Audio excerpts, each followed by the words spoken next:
Amoureux de la physique, bonjour. Voici la dernière partie du chapitre 8.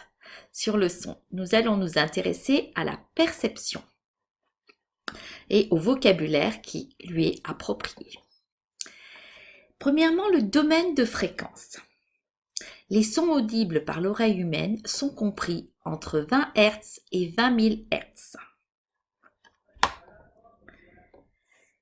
Les infrasons, qui sont les sons dont la fréquence est inférieure à 20 Hz, et les ultrasons, qui sont les sons où la fréquence est supérieure à 20 000 Hz, ne sont pas audibles par l'homme. Ce sont les chauves-souris, les dauphins qui communiquent avec les ultrasons. Les infrasons sont réservés à des sons où la fréquence est faible mais l'intensité est importante.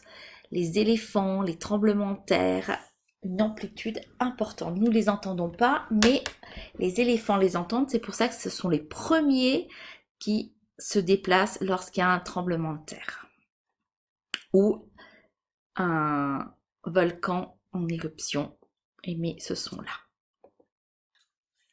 Une autre caractéristique du son, la hauteur. La hauteur d'un son correspond à sa fréquence. Voilà une petite illustration. Écoutons le saxophone jouer cette note. Comparons avec cette autre note. Dans le premier cas, le son est perçu plus grave. La fréquence de ce signal est plus faible et on dit que la hauteur du son est basse. Dans d'autres cas, le son est perçu plus aigu, sa fréquence est plus élevée et on dit que la hauteur de ce son est plus élevée. Donc, plus une note est grave, plus sa fréquence est basse, et plus la note est aiguë, plus la fréquence est haute. Donc, un son grave, il y a peu de vibrations par seconde. Un son aigu, il y a beaucoup de vibrations par seconde. Le timbre. Deux sons de même hauteur, c'est-à-dire de même fréquence, joués par deux instruments différents, sont perçus différemment. C'est le timbre qui change. Le timbre d'un son dépend de la forme du signal. Ici, deux instruments différents, même fréquence car même période, forme du signal différente, donc le timbre va changer. Un petit peu de musique. Écoutons à présent le saxophone jouer un do grave. Puis le piano jouer la même note.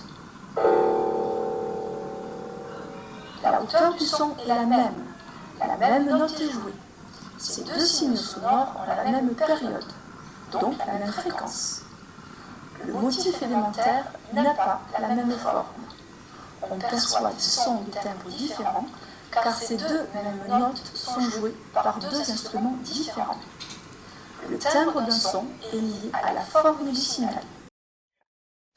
L'intensité sonore et le niveau sonore. Commençons par l'intensité sonore. L'intensité sonore est une grandeur notée grand I, dont l'unité est le watt par mètre carré. Elle dépend de l'amplitude du signal. Plus le son est fort, plus l'amplitude est importante.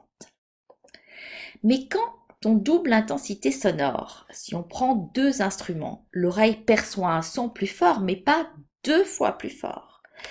Donc pour traduire cette perception par l'oreille, on utilise le niveau d'intensité sonore, L, qui est lié à l'intensité mais qui n'est pas proportionnel. Donc le niveau d'intensité sonore, grand L, est une grandeur qui s'exprime en décibels, de symbole dB. Petit d, grand B. Traduit le niveau sonore perçu par l'oreille humaine. Elle se mesure à l'aide d'un sonomètre. Si l'intensité est doublée, comme ici c'est le cas, on prend deux instruments au lieu d'un, alors le niveau sonore, grand L, est augmenté de 3 décibels.